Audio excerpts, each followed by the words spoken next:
ఒకరు మొత్తానికి మన ఇలా బ్యాచీలు మనం ఒకసారి మనం చేద్దాం.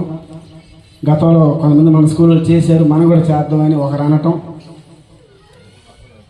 ఒకరు హుషారుగా ఉంటారు, ఇద్దరు హుషారుగా ఉంటారు. వాళ్ళు కూడా వీళ్ళందరూ సపోర్ట్ ఇవ్వాలంటే అందరికీ ఆ టెంపో ఉండాలా, ఆ మంచి మనసు ఉండాలా, ఆ మంచి సంప్రదాయాన్ని మెయింటైన్ చేయాలంటువంటివి ఉండాలి. లేదంటే నేను రానుపోరా, అది పెద్ద పెద్ద కార్యక్రమం కాదు, వద్దులే అంటాం.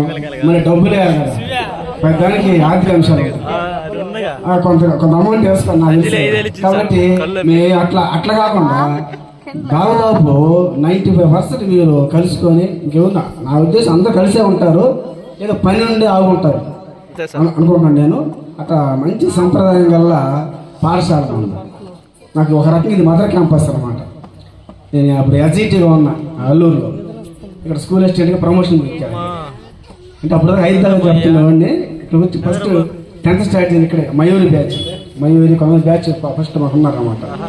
వాళ్ళకి 10th స్టార్ట్ చేశాను.